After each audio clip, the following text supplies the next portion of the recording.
Olá, internautas. Estamos iniciando mais um programa Literatura e Prosa. E a prosa hoje é sobre educação e literatura. Para isso eu estou recebendo aqui Dil Gonçalves. Oi, muito obrigado. Professor, escritor e manifestante a favor da educação. Dil, é um prazer tê-lo aqui conosco. Eu gostaria que você falasse, nós vamos falar sobre educação, porque há 30 anos que eu trabalho com educação. Então, você também deve ter a mesma faixa etária minha, então nós temos uma bagagem sobre isso. O pessoal falou muito de mudar o sistema de educação. Eles estão mudando o sistema de educação. Como? Tirando o livro da sala de aula. É isso mesmo. Estão tirando a leitura do aluno. Então, estão digitalizando a mente. Concorda comigo? Concordo. Então, o que você acha desse processo de mudar? Porque fica fácil assim, não, digita aqui, faz aí. Não, tá ali, tá o computador, tá isso aqui. Quer dizer, você não para ler. O aluno não para ler. Esse exemplo que eu ouvi aqui passou na feira da Bienal, vem moleque, sobe, porque é assim. O pessoal está ali para fazer assim, tenho que levar, muitos professores, não são todos, não estou falando de todos, mas muitos falam assim, tem que ir lá, levar a molecada lá. É esse o pensamento. Porque na minha época, quando a gente levava, eu levei aluno para educação em feiras de livro, eu levava aluno para Paranapiacá para mostrar a natureza, levava o Pico de Jaraguá, mas era uma satisfação fazer isso. E eu não fazia isso didaticamente, fazia isso no final de semana. Quem é aluno meu, quem foi aluno meu, você pode perguntar para eles todos aí, que eles vão confirmar isso. O que você acha dessa mudança, desse acontecimento agora em sala de aula? Então, antes de tudo, queria cumprimentar a todos, cumprimentar essa TV que está recebendo a gente aqui, né? Agradecer você pelo convite. Eu que agradeço. E em 91, sempre aconteceu um problema de derrubar a educação no país. Em 91 aconteceu uma tal de Resolução 3 que tirou a avaliação de forma punitiva e passou a ser de forma seletiva. E eu não sou contra avaliar a criança de forma proporcional ao que ela aprende, porque nem toda criança tem condições de aprender. Não tem o mesmo desenvolvimento. Desenvolvimento. Mas o jeito que fazem é a promoção automática que é difícil, né? E eu, naquela época, eu pensei, olha, já derrubaram um pouquinho a educação. E a gente que era do sindicato, né, tá sempre lutando, vem um ano e a gente fala assim, olha, agora não tem jeito de cair mais. Aí cai mais um pouquinho. Cai mais, porque eu comecei a dar aula em 90, em 90 eu comecei a dar aula. E eu já peguei já mudança já. Então, aí quando está no fundo do poço, eles foram um pouquinho. Porque quando nós estudamos, você tem que aprender, você tem que ler, você tem que escrever. Eu fui 2 vezes campeão de redação, 8ª série e 2º colegial. Então eu gostava de ler e gostava de escrever. Por isso que eu me tornei escritor também, né? Mas as crianças agora não estão tendo esse incentivo. Por quê? Porque é como se dissesse assim, tá mastigado, engole. Sabe, nós temos um problema também que não é só a educação. Nós estamos vivendo um momento histórico em que a reflexão, o pensamento está em xeque, a palavra está em xeque. Tem uma escritora, ela é uma pesquisadora argentina, o nome dela é Ivone de Bordelos. Ela diz que ela tem um livro dela que chama A Palavra Ameaçada. Então ela mostra todas as nuances porque a palavra está ameaçada. Sim. Então as pessoas estão perdendo a capacidade de pensar, a capacidade de pensar. O pensamento está restrito, né? Entendeu? Restrito. E por isso que é importante a gente escrever. Por isso que é importante a gente estar nesse momento aqui fazendo essa entrevista. Porque é um ato de resistência. Exatamente. Eu, nas minhas aulas, eu dava História e Geografia, às vezes Filosofia e Sociologia também. Então eu escrevia, o pessoal reclamava, eu falei assim, você tem 3 chances para aprender a escrever e para aprender a história. Porque você leu, você escreveu, você leu novamente e numa avaliação você vai ter que ler novamente. Quer dizer, então 4 vezes ele tinha a oportunidade de assimilar aquela matéria. Hoje não.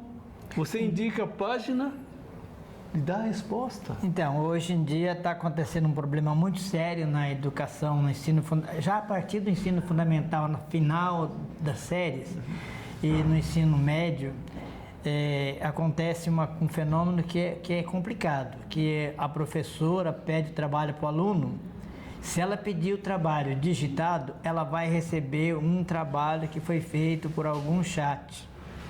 Sabe? A pessoa coloca o assunto lá e o chat dá a resposta. Sem falar que o próprio aluno, ele digita lá, imprime, entrega, grampeia, entrega.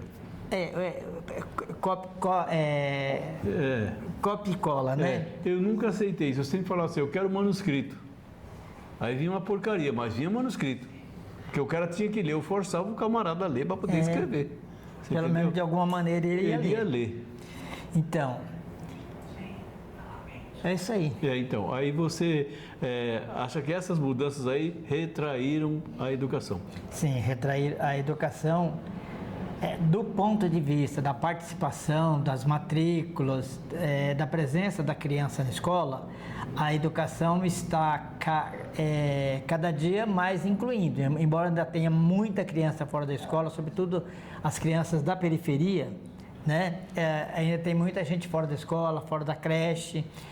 Mas, em termos de matrícula, a gente tem que reconhecer que nos últimos anos ela aumentou muito. O excesso de população. Então, mas em termos de aprendizado, não podemos dizer que a criança não aprende, mas não aprende aquele pensamento que é o pensamento filosófico, o pensamento abstrato, sabe? A criança aprende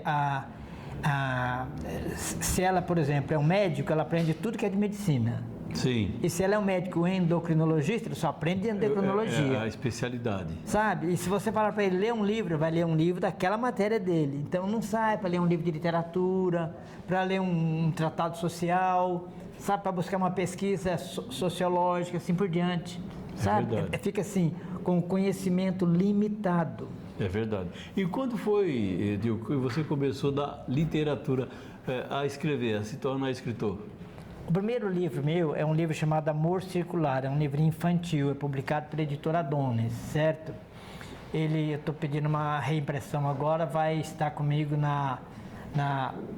numa feira que vai ter em Americana, dia 14 agora de setembro. E o segundo livro foi esse aqui, que foi o Amor Circular foi em 2005. Esse daqui foi em 2009, certo?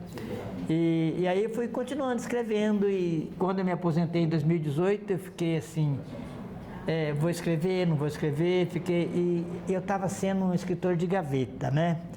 Porque, sabe aquela frase, saiu do armário? Sei. Para o escritor saiu da gaveta, né? Porque quando você escreve e deixa na gaveta, um dia você tem que sair de lá, né? E eu agora assumi que eu sou escritor. Mesmo. E estou com a agenda lotada daqui até o fim do ano de feiras.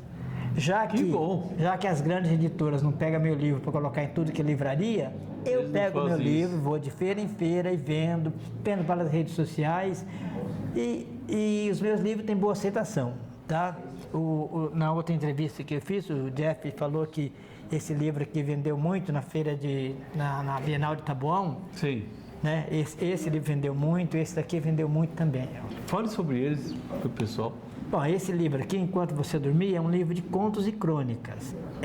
A imagem aqui já mostra, né? Tem as torres gêmeas e uma pessoa morta aqui. Essa crônica que dá título a esse livro fala da morte do prefeito de Campinas, o Toninho dos Santos.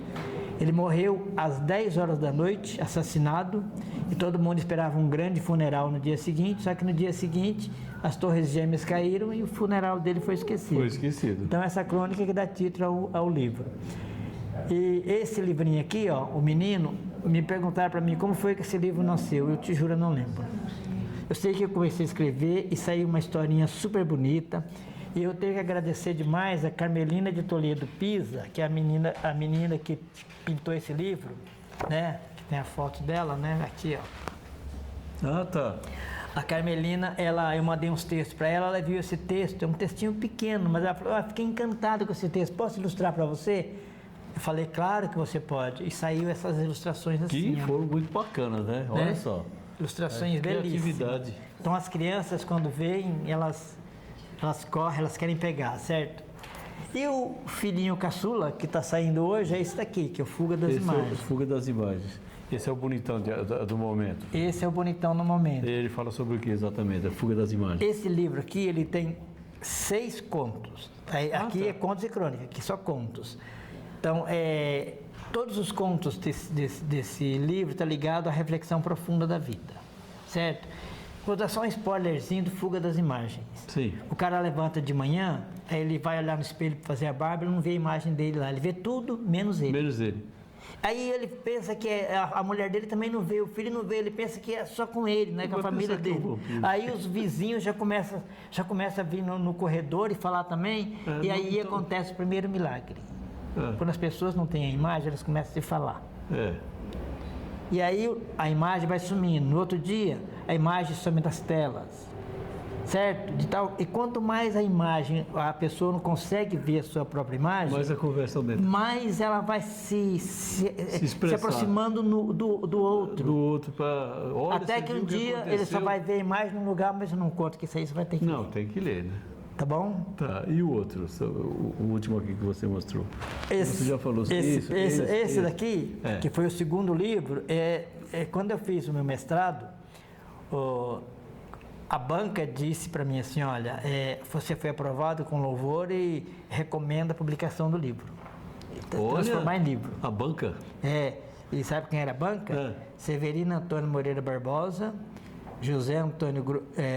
Luiz Antônio Grupo e José Geraldo Marques da PUC. Não conheço esses aí, não. Então, mas são gente grande, são grandes. Né?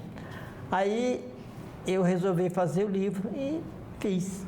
Que legal, meu. Só que quando você pega a tese na forma livre, você tem que dar um tratamento, né? Pra ficar. Porque eu comecei, o primeiro livro eu escrevi em 2017, eu estava afastado, problema de saúde, e isolado numa sala, eu comecei a produzir. Aí você não consegue parar mais. Não consegue. Porque depois, a partir do momento que você começa a fazer a criação, porque os meus são tudo fictício, né? Você não consegue parar mais de escrever, é uma coisa impressionante. Você pensa naquilo, você anda pensando naquilo, você está na rua pensando no complemento do livro e quando você percebe, o livro está pronto. Então, agora eu estou pensando num livro que eu vou fazer, chama O Menino que Gaguejava e Piscava os Olhos. Gaguejava e piscava os olhos ao mesmo tempo. Tem uma característica nos livros que eu faço, que você não vai encontrar nenhum livro meu que vai ter aquela combinação herói e vilão, o bem contra o mal. Os meus livros, eles têm uma mensagem que é algum acontecimento, alguma coisa que leva a pessoa a melhorar. Eu não acredito que o ser humano tem que piorar o tempo todo. Então, meus livros não vai trabalhar isso. Mas tudo bem, então, mas a tendência da humanidade está sendo isso, né? Mas a gente tem que começar a falar diferente para mudar, né? Para tentar mudar, né? Então, esse menino gaguejava e piscava os olhos, né? Ele chegou numa cidade, tinha um pouquinho de bullying, né? Aí quando todo mundo começou a conversar com ele, aí todo mundo começou a gaguejar e piscar os olhos. Aí o resto, eu não sei, vai acontecer. Vai acontecer, você vai ter que bolar o esquema. E as suas pretensões futuras como escritor, quais são? Com relação à educação mesmo ou alguma obra fictícia? Então, eu tenho escrito sempre livros infantis e infanto-juvenis, que é para os jovens e as crianças, né? E a minha pretensão futura é reeditar esse livro aqui, né, que é Os Elementos Mágicos, e já está encaminhado para editar, né, para reeditar. E agora vai sair, em outubro, vai ser um outro livro que se chama Bela e os Três Reis, que é a releitura de um conto folclórico. Só que o conto tem 12 páginas, eu transformei numa releitura de 45 páginas, 45 laudas. Deve dar mais assunto no meio. Criei um monte de peripécias, entendeu? E para o futuro, e já estou trabalhando também num livro, o que eu falei, o menino que gaguejava e piscava os olhos, esse é infantil. E estou escrevendo um romance, é o meu primeiro romance fictício, chama-se Aurora, o Planeta Sonho. Vou dar só um spoilerzinho. Sim, você só consegue chegar lá através do sonho, mas tem que merecer. Sonho acordado. E lá é um planeta perfeito. É um planeta perfeito. Nossa, bem... E não é utopia. Não, mas bem criativo mesmo. Hein? Vai ser duro o pessoal interpretar isso daí. Vai ser duro, né? Vai ser difícil. Nada, interpreta. Interpreta, mas tem que se dedicar, né? Que mais que poderia dizer para você? Eu dei aula até 2018. Em 2018 eu me aposentei. Daí para frente eu só fui trabalhar com a escrita, né?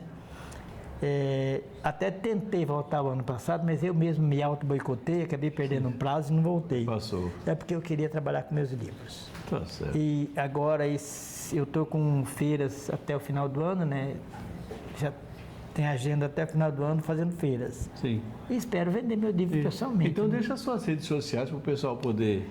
Então, quem quiser comprar meu livro pode comprar pela Estante Virtual. ou através do meu telefone, né, 011